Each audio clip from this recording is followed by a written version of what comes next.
wars create opportunities. What makes an American an Israeli? Like, if you were to move here, let's say after the army, right? So you didn't get like the real way to like become Israeli. I was 6 months pregnant.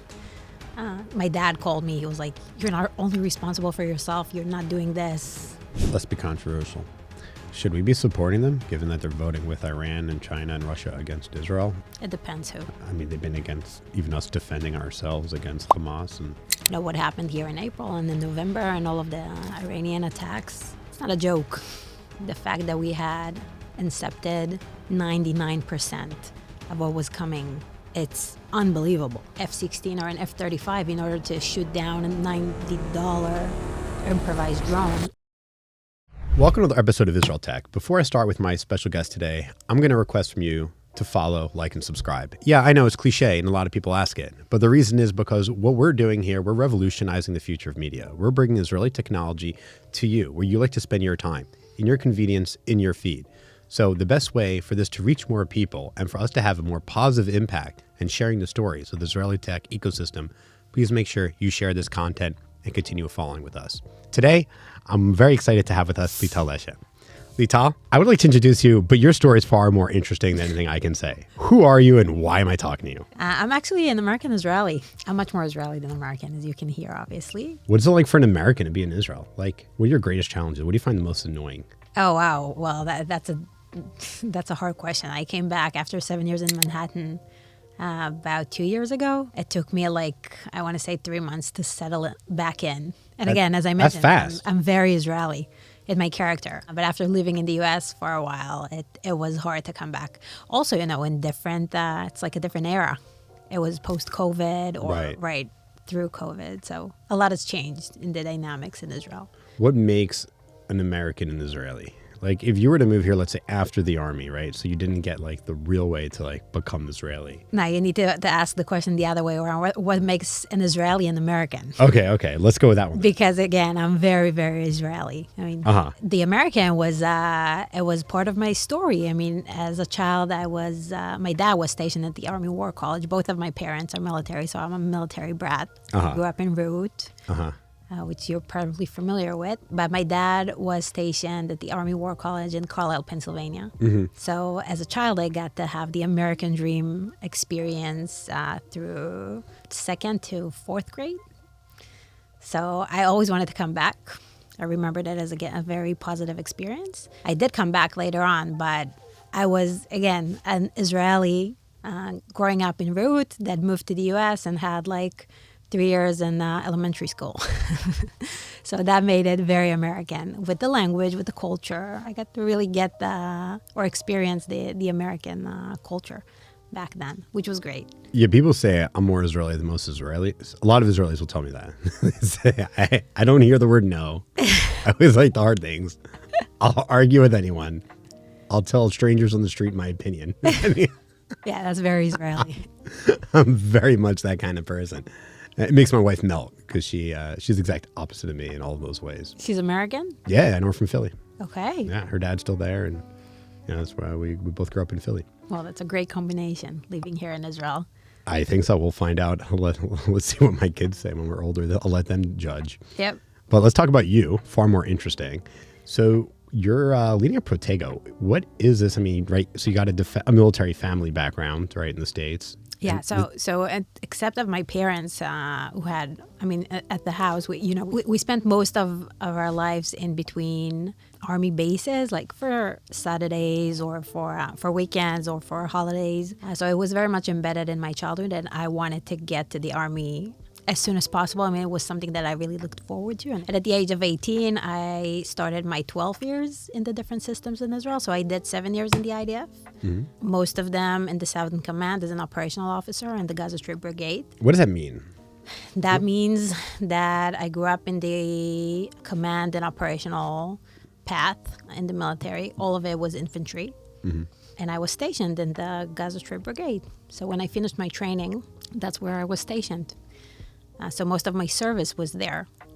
I know this front very, very well, like the back of my hand. I was very proud of it through my entire service and through today. I mean, we'll get to that later, but obviously October 7th, I was deployed. Also, all of the other operations we had in the Gaza Strip. envelope or area, I was always there. Even when I lived abroad, I used to get my order aid, and I would come back for it always.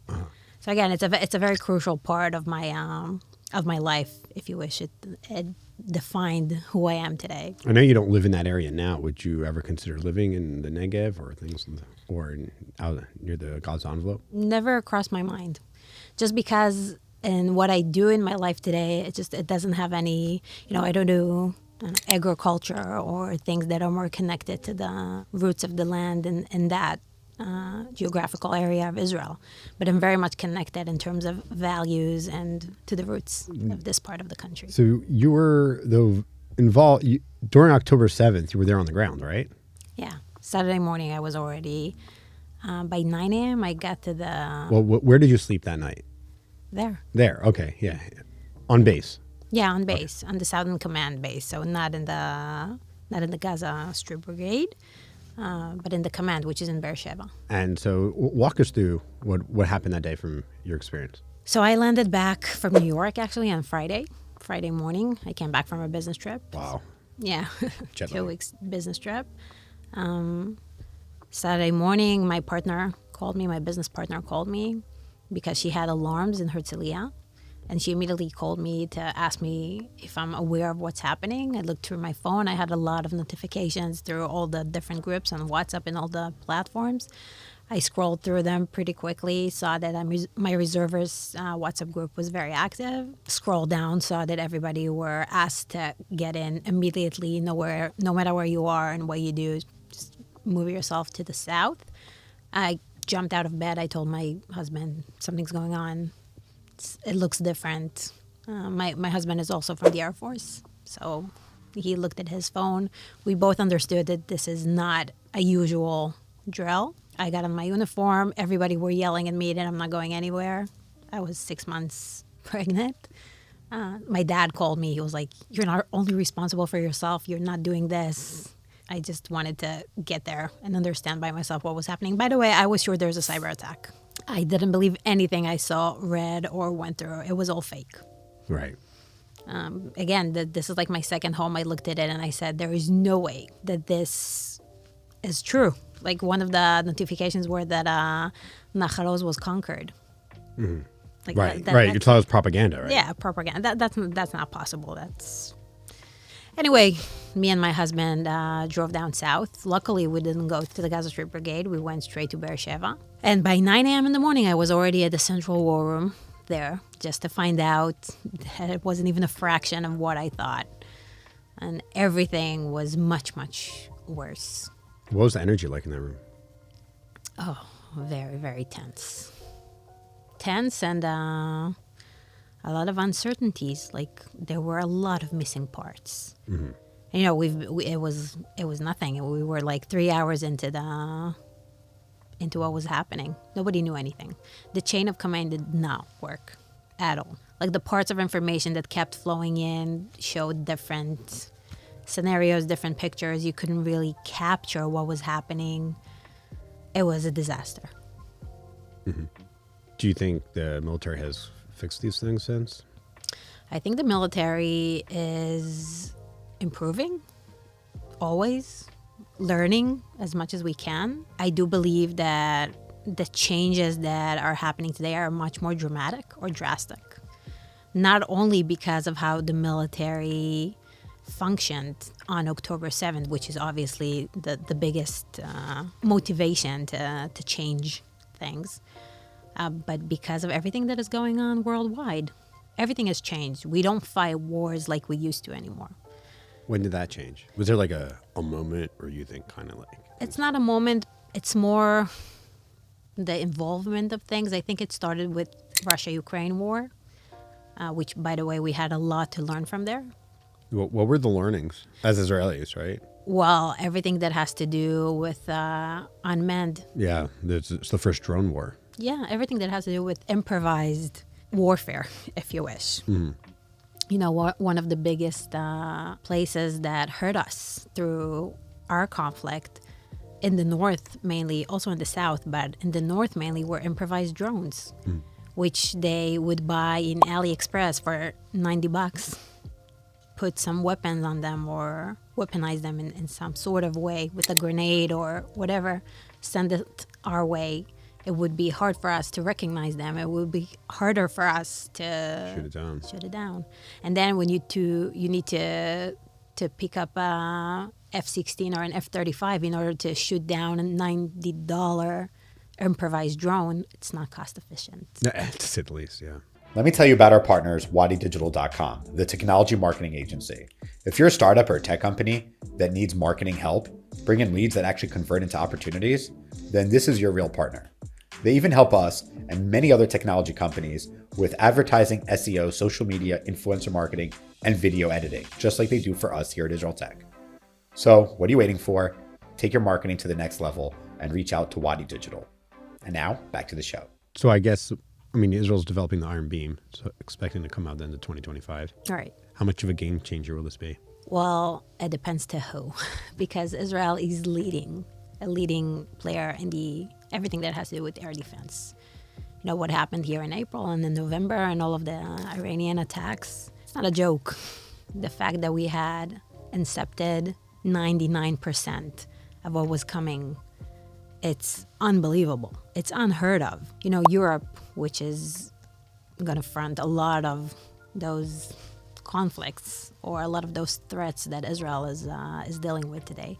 It's enough for, take Italy, the Spanish steps. What did you say, those things that I asked you earlier? Scars? Shrapnel?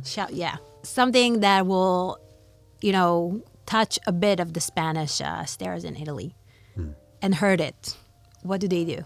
They have no solutions for it today. Nothing. Well, they do what they always do. They just sweep it under the rug, pretend it doesn't happen, do a media blackout. Probably. And blame the innocent people and not the perpetrators. With the geopolitical situation around the world, and especially what's happening in Europe because of Russia-Ukraine, they are trying to prepare in some sort of way. They call it the pre-war era. Right. Right. We've been in a Cold War for a long time already. Yeah. So they are looking for those solutions, and it would be enough for one step in the Spanish steps in Italy to be heard for them to completely panic and try to understand how do they defend their country. And they are looking to Israel for solutions. So everything that has to do with the Arrow 3 that Germany purchased, or the Iron Dome, or any other advanced solutions that has to do with air defense, everybody are coming to Israel in order to learn, purchase, and implement. Let's be controversial. Should we be supporting them, given that they're voting with Iran and China and Russia against Israel in the UN, even since October 7th? It depends who. They've been against even us defending ourselves against Hamas, and why should we sell them any weapons?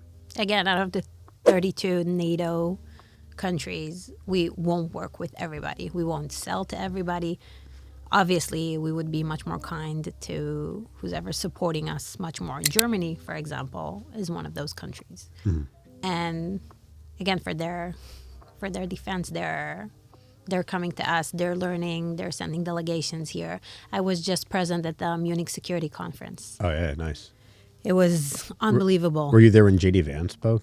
Were you in the room? Yeah. What was that like? Super interesting. Yeah, I was also there when there was. Can you get me? Can I go with you next year? Can you bring me along? Sure. Awesome. I'm already we booked, have that on camera, so we have witnesses. I'm already booked for next year, so you're quite welcome. But I was also there when there was a runover terror attack. Right. It was that morning, right? It was that morning, yeah. By the way, it had nothing to do with Israel. Of course. It was all about the security conference message. It had nothing to do with I felt like I was walking through the hall, like talking to people. I was like, did you hear there was a terror attack? And they were like, oh, yeah. Like they weren't so... The Europeans weren't? No. That's interesting. Yeah. I didn't feel like it's... I expect that from Israelis. Like, okay, there could be a terrorist attack, and my wife won't even talk about it, right? It's not a big deal. No, but I immediately thought that it was against Israelis. Like a Zionist. Oh, you assumed. That's what I assumed. But it wasn't at all. Why aren't they shucking by it? They looked at it as, okay, yeah, there was somebody, like a young person trying to run over a few. Right, well, that's how they do it, yeah. Yeah, like it's the car's fault. Not a big deal. The car malfunctioned. It took them like a while to even capture that this was a terror attack and not somebody who misdrove Well, it didn't. his car. It took them a while till they had to report it. Exactly. Just It's like a whole they knew different right state away. of mind. They knew the whole time. They just intentionally don't report it. The media does that. Yeah. All the conversations in the conference were around the Americans backing off, by the way, which literally happened a week after, asking the Europeans to take responsibilities, grow up, God and forbid. fight their wars. Uh-huh. So You think they will? I think they don't have any choice. And I think they some of might. those I think countries- they'd rather just go quietly into the night. Listen, they spoke about They don't have a choice if they want to survive. They don't want to survive. I mean, all their actions demonstrated opposite. No. they were talking about, they called it, I thought it was interesting, but they called it a Russian roulette. Like if Ukraine will step down, each one of those countries could be next. Mm-hmm. And they're literally speaking about it, how they're going to face it if each and every one of them is going to be next. So some of them are in denial and some of them are really arming up. Mm-hmm. And those are the ones that are looking to collaborate with Israel. Who are the countries arming up? Germany, Italy, Spain. Those are the countries that are. That's it. Well, It's kind of sad. You have a military family background, rather. And here you are. And so you guys founded Protego, a VC focused on defense tech. right. Would you say you're the only one? We're definitely the first one. Why? How on earth has one not existed?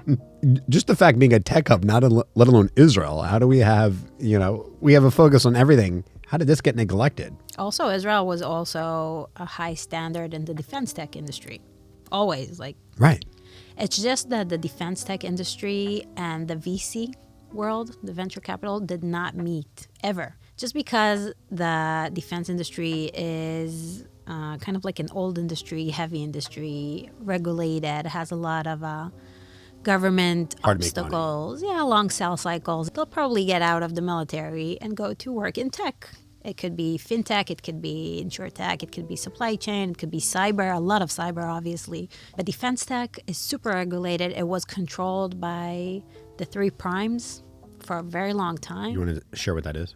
Yeah, of course. Elbit, Rafael, IAI, those are the largest primes in Israel. They're doing amazing work. They're huge companies. And if you're an entrepreneur and you wanted to succeed specifically in the global market, you wouldn't go to defense because then you would get out, you'll find the company, and they would swallow you because that's what they do, and they can. There's a monopoly in this industry. What happened through the last 2 years, if you wish, and that there is a lot of innovation, and also the government entities are adopting those companies and this new innovation because they need it. It's crucial for the battlefield. So everything that has to do with procurement moved from being a 1.5-year process to being 3 weeks. Do you think we're going to see, even that's too long if you ask me, are we seeing deregulation from the war? Yeah, a lot of things are changing. Not just in defense, but you think in general, you think we'll see more deregulation? In what? I don't know, building, the cost of living. I mean, how much money gets sucked through? I think that will take a while, unfortunately. But specifically in the defense industry, there's a lot of movement. There's a paradigm shift. I mean, what's happening right now, I see it as equivalent to the invention of the internet. That's that's a hell of a statement. It is, because it's huge. And a lot of people are asking me if this is a hype. In terms of you'll invest in defense tech right now, and then in a couple of years or even less, the war would be over. And then what? What would you do with those technologies? It doesn't work like that. What kind of person makes the assumption that defense tech is hype? Everyone. I mean, but Just because- do people not know just what's going around in the world? I mean, or any idea of human history, or would they think we're just going to have peace forever? I mean, No, they don't. But when people ask me what can destroy Protego's vision completely, so I always say world peace, yeah, Michelle. which is far away from reality. But it doesn't. It's not that we need to be in a war in order. Correct. It's actually the defense tech prevents the war. Exactly. That's what people don't. You're actually bringing world peace in a sense. You're participating. Exactly. It's the defense industry is a peace industry. Right. Yeah. Right. That's exactly how we view it. And there's a double bottom line with Protego. I'll just say in a few words so it will be clear. But Protego Ventures is the first defense tech VC in Israel. It was established right after October 7th leading team for it is me and my co-founder, Lee Moser. We completely complete each other, if you wish. But she comes from the financial VC side. She established funds. She ran funds. She made a lot of investments in tech, specifically in Israel and in the world, working with high-class investors, representing them here in Israel. And I came from the industry. So I know the defense industry very, very well, specifically on October 7th, being there, being able to capture, view, participate in what was happening, seeing that shift live, real time, like how the needs are different. Everything that had to do with underground warfare. It was something that we knew existed, but we didn't really face. Right. So you needed solutions to new threats, and you needed to move extremely fast. And inside the government or the military or the very large systems, you couldn't do it. You couldn't be agile and flexible enough. And there were a lot of capabilities that were already existed outside. And those organizations were smart enough to adopt them and not throw more obstacles to that. So all of that process created a whole new industry. Wars create opportunities. It's the truth. And I guess Protego just seized the opportunity very, very early on. Already in January 2024, we decided this is what we want to do. Between me and Lee, we decided that with our capabilities, with our market reach into the global market, and with the view in Israel, we wanted to establish the first defense tech VC, bring private money to that industry in order to make sure that that Israel stays robust, safe, stable as much as it can, and more than everything, not dependent on other countries. It's crazy how dependent we got. Super dependent. It's insane. It will take us years to be self-dependent completely. It's a huge challenge. Is that a goal? Because I talk about this a lot, how we've for become... Protego? No. In Israel in general, like... I know we started onshoring some munitions and some raw materials for munitions. I know that's already been in the works. It's happening. Is that like the goal, is to really be able to do everything independently? It's the goal, but it needs to be realistic as well. There are just things that we wouldn't be able to do. Like we don't have the capacity, we don't have the quantities here in Israel. Quantities, what do you mean? Quantities of manufacturing everything here. Why not? Because we don't have the natural resources for everything. So it's about the natural resources. Also, if you can secure that, everything else falls in place. Yeah, and also the financial ones. Not because we're lacking financial support, but because there is no business model, if you wish, to everything. With economies of scale and exporting, why not? Well, right now, if you'll scale to a certain amount of manufacturing, whatever, explosives, okay, which are missing all over the world, by the way. Yeah. All over the world. But if you'll facilitate something, let's take, for example, Elbit, okay, one of the leading primes in Israel. If they'll put billions of dollars in order to facilitate an explosive factory here down south, okay, and the war would be finished, what will they do with the explosive? They don't necessarily have a business plan for it to be sold all over the world in capacities that will justify. If there's such a big shortage, can't you repurpose it and kind of close that? because that's what we're people trying to have repurposed regular manufacturing, let's say during the Corona lockdowns, to make masks and gloves. They repurposed it into testing. But COVID is a great example. And then it stopped. Right. But I'm saying you took one purpose for something, be able to maybe move it into something in a way to now maybe repurpose that factory. So what you're saying right now is innovation. That belongs to the new generation, if you wish. So I think that you know a thing or two about that. Exactly. So that's exactly what we're trying to do. Bring that innovation, be more agile, and try to adapt to the new reality. And this is why it's not a hype, because it's a new reality. It will continue to be a new reality. That's it, all around the world. And we need to adapt and adjust and bring this innovation to the global market. Israelis has always been a standard in defense tech. Just because of a simple fact, we're always under threat. We always need to adapt. We always need to defend ourselves. So we move fast. We have the soldiers coming out of the battlefield, experiencing themselves what is missing, what they need, and literally going out and developing it. Mm-hmm.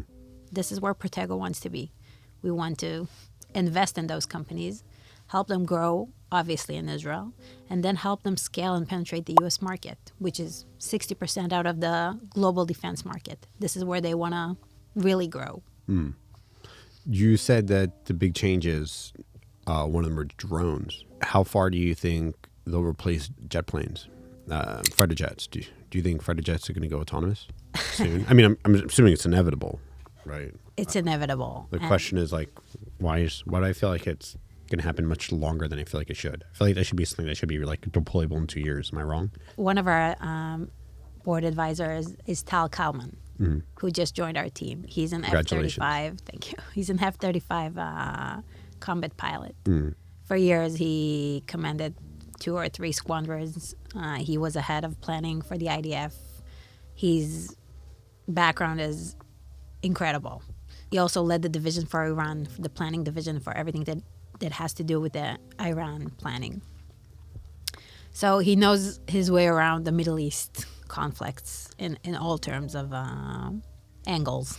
And he's an F-35 combat pilot. So if you'll ask him whether the F-35s are going to be out and unmanned aerial robotics are going to change or replace all the warfare today, he will look at you at a pretty harsh feeling, but he does understand that that's where everything's going.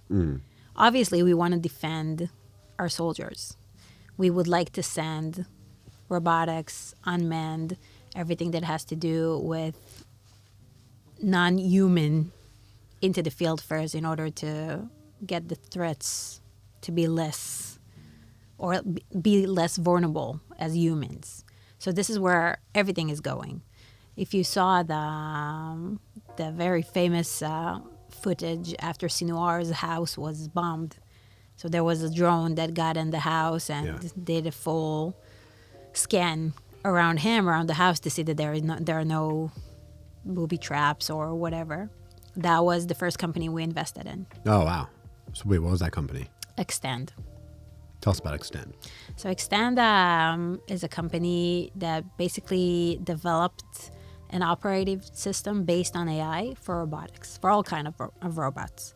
Their main application today is a tactical drone that everybody uses, by the way, more than 20 units in the IDF. And basically, me and you can fly that drone in less than 60 seconds of training. It doesn't require any specific training. You don't have to be an experienced pilot. You use orders in AI and movement of your hand to fly it through a window, through a door in very crowded places. Every unit in the IDF has one of those. Every soldier, almost, they sell in quantities.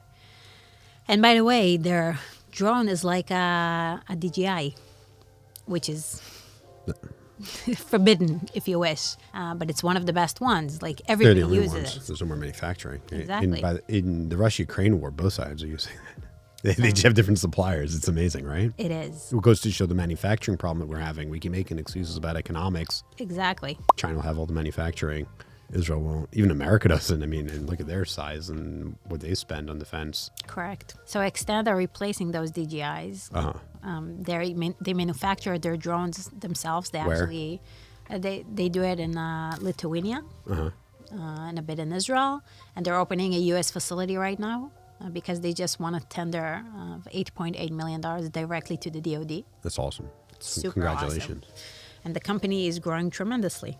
How much do you think drone companies might be working together in the future?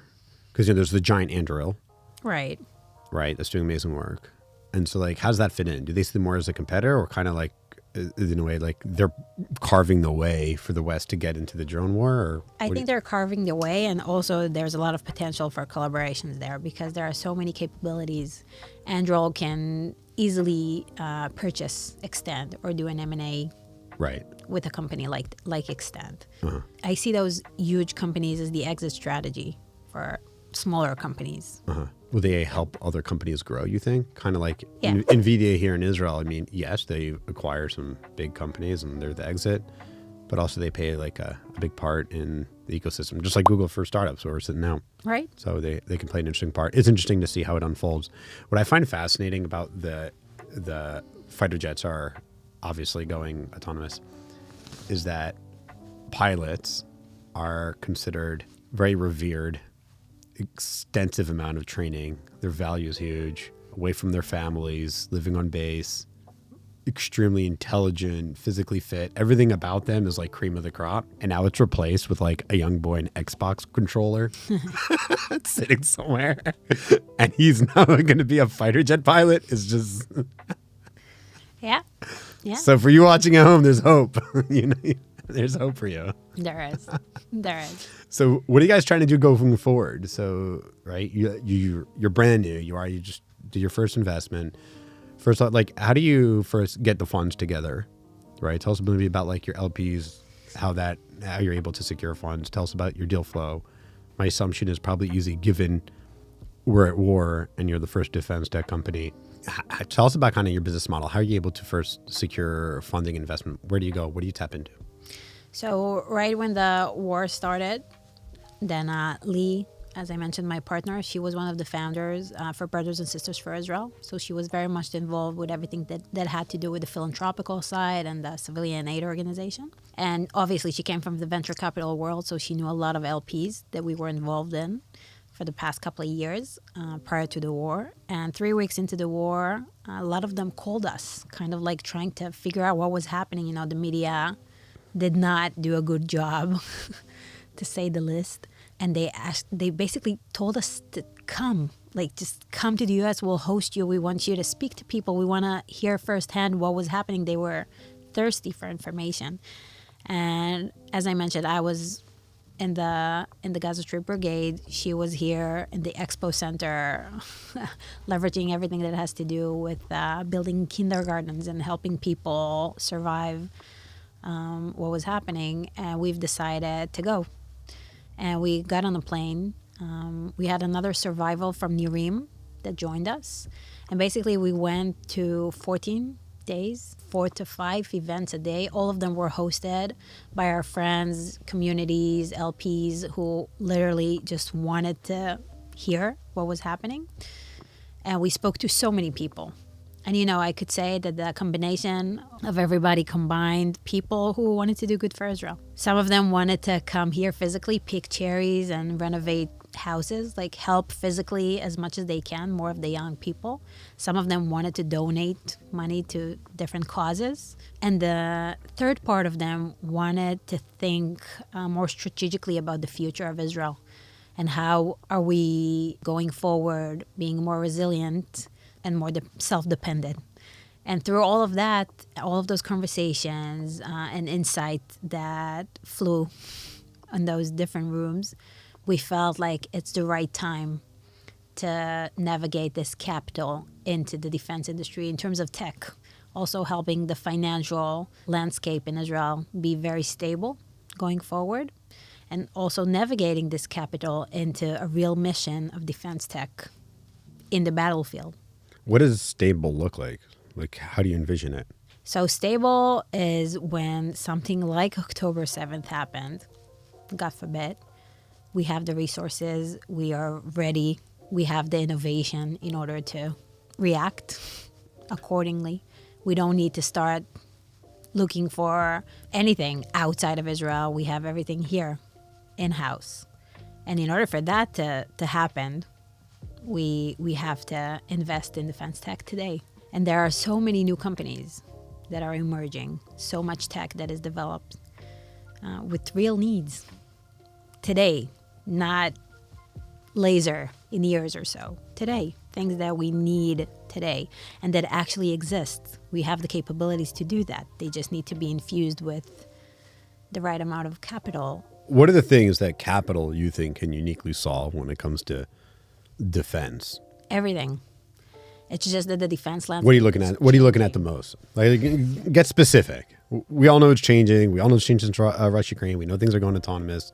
But like when you're looking at what technology are you seeing that I don't see, given the work that you do?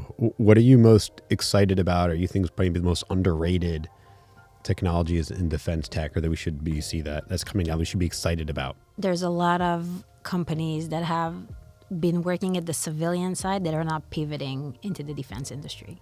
So it has everything to do with communication, satellites, AI decision making, aggregations of data, quantum computing, spectrum analyzing. It's a lot of new terms, right?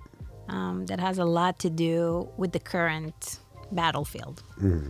A lot of unmanned, a lot of robotics, a lot of smart ammunition for defense tech. What's smart ammunition? So we spoke at the beginning on the F-35 that needs to take off a small improvised drone that is coming weaponized from any one of our borders in order to hurt us. How do you tackle that?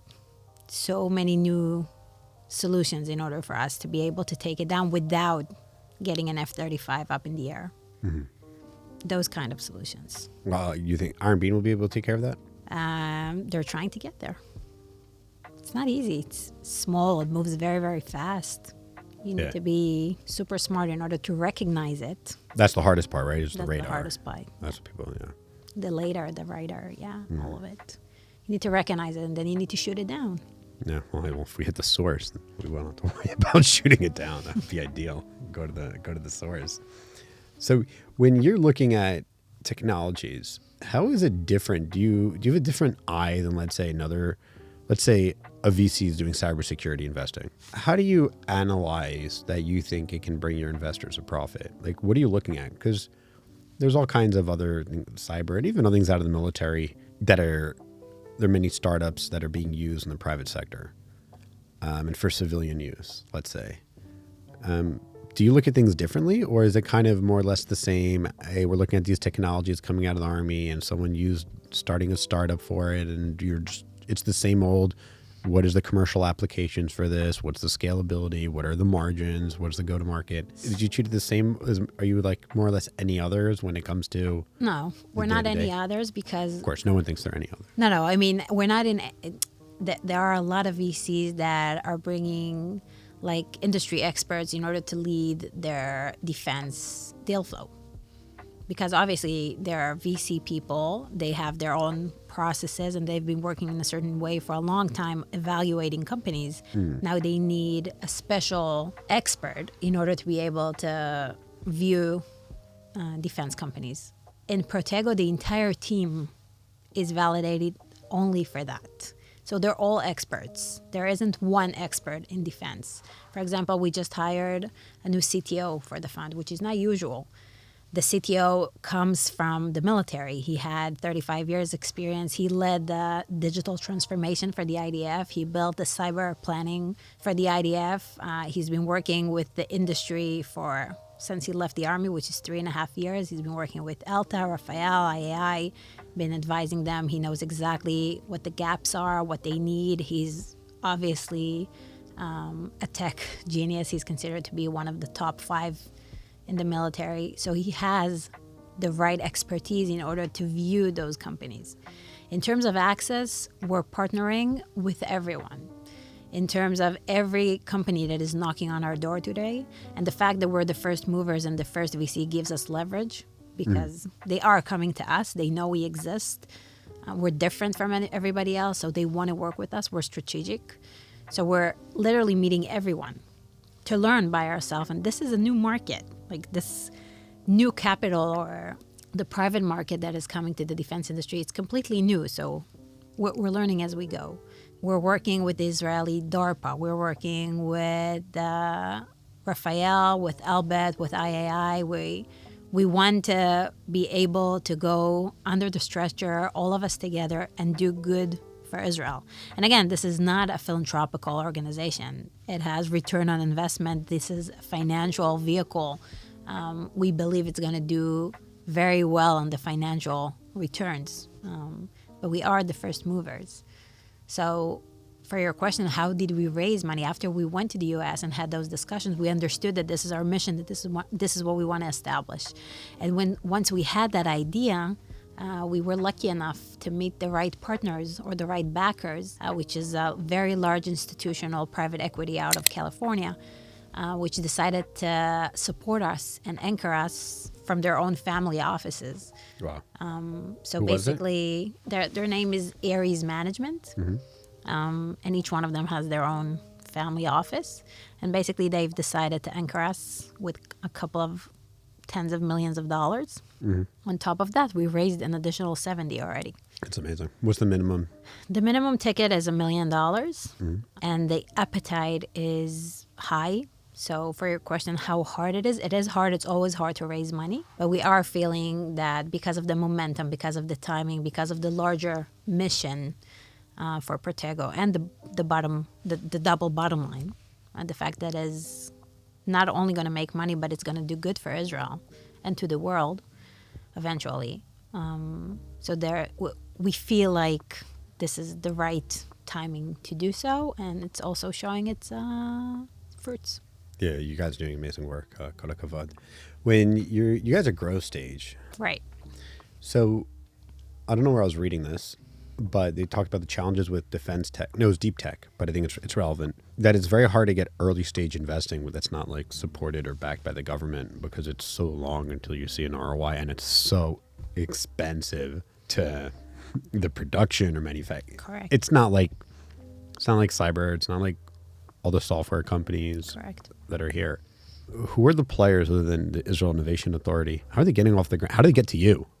Like, how do they get the funding to actually get off the ground in order them to pique your interest? So in Protego, we invest in early growth companies. So we don't take the risk for very early. Right. So who are these are you partnering with people that are taking the early stage risk? Who are they? You know, like, I'm just curious where you're looking at. So you have early stage funds. You have Fresh Fund. Right. You have 10D. You have Mizma. You have Texas Ventures, who's pretty new. They're awesome, by the way. All of them are I met them at awesome. Defense Tech. And all of them are investing in pretty early stages. And once they are backed, those companies are backed by those kind of VCs, later on, they would probably get to Protego after they're past their MVP. They already have a product. They're after the product market fit. They know exactly where they're aiming. They have validation, tech validation. They're past their regulations, which is also a big part for us. And also they're aiming for the global market. Because, again, with the double bottom line, the fact that we're going to back and support Israeli companies doesn't mean that we're not going to check ahead of time that they have global potential. I hope so. If those companies are only relevant to the Israeli industry, that they're not. I agree with you, by the way, from a business perspective. Just putting my defense tech hat on for a minute, and kind of comments that you said earlier. If it's relevant for Israel, isn't it relevant for the world in a sense? Like, what technology is only Israel appropriate and that the rest of the world wouldn't be interested in? Well, that's a good question. I can tell you that everything that has to do with the underground warfare, Right. it is interesting for other markets, but I'm not sure that would be a priority for them. Right. I understand. It's not right. When you've limited resources, where is it going to go? Right? Yeah, and you need to understand what is a must-have and what is a nice-to-have technology. And in terms of that would be something that we will need to validate and explore before we invest. We need to see the global potential for those kind of companies. And with that, we're working with much larger players or global players, specifically in the U.S. So everything that has to do with global primes like Raytheon and Boeing and Lockheed Martin and the DoD, White House, Pentagon, CIA, whoever we can in order to get the right validations for the companies we are aiming to invest in. We will never invest in a company that will only get feedback on the Israeli performance. It's great, but it's not. But it's not. It's not enough. There are better places to invest funds, let's put it that way. And then, so deal flow, I mean, I would assume it's pretty easy, no? Given being the first and given we're in war. It's not hard. It's not easy as well. It's just new. There aren't a lot of companies in the stages where we invest in. Again, early growth. Right. So imagine those are companies. How many would you say there are about in Israel? I want to say at the past 3 months, I saw more than 100 companies. I have 9 on my table right now that we're taking a deeper look at. What does it take, other than obviously have the scale to selling globally? And are you looking into specific technologies within defense tech? Yeah, so everything I mentioned earlier. And also we have our CTO, which is actually, that's like the process. We meet them. We think that they're interesting enough in terms of their offering, what they're doing, their innovation, and obviously financials. And once we have that, then the CTO gets into the due diligence part and validates everything that has to do with the competitive edge, IP, patents, everything that has to do with the verification of this technology is real and it has leverage for us to take forward. There are probably two big kinds of technology in defense tech. One I would say has always been there, and then I wouldn't say it's new. It's also always been there, but not as much more recently. One's communications, right? And which includes logistics of the communications and all that. And then a part of that is the technology specific is satellite technology. Yeah. Are you involved in either the comms or the satellite? So we're seeing a lot of companies that are doing communication for governments, upper orbit, different applications for allowing encrypted communications in the battlefield, for distances and different methods of communications. Super interesting. It is part of the future. It is a segment of which we are exploring, definitely. Mm-hmm. Do you think, how much of these, there's so many satellites in orbit right now. How many do you think Israel's going to be a bigger player? We were actually talking about Asaf Wise earlier before we went live from Earth and Beyond. And he was saying when I interviewed him that we used to be able to launch satellites, but because we gave away the Sinai, we can't launch them. We can only launch small satellites because we have to do it against the orbit because we're too narrow of a nation now. Right. Which is very depressing. Dumbasses. Reality. Well, it didn't have to be. Anyway, so are we seeing sometimes when we have these constraints and challenges, I see a lot of technology being developed and really unique solutions. Are we seeing that coming out of it? Or do you think the Israeli defense tech industry is generally, let's say, outsourcing their satellite technology into the future? I think it's a combination. I think we are looking for the right players to collaborate with in order to enhance our capabilities. But in parallel, we are trying to leverage our local capabilities and develop in-house whatever we're able to. So we'll see. Where do you think our next war, what do you think will be the biggest challenges for us defense-wise? Oh, I think our biggest challenges will not be in terms of tech and innovation. I personally feel like Israel is torn. Mm-hmm. Everybody feels it, obviously, from different triggers. It's interesting because when you speak to people, that's not it. If you read the news, it is it.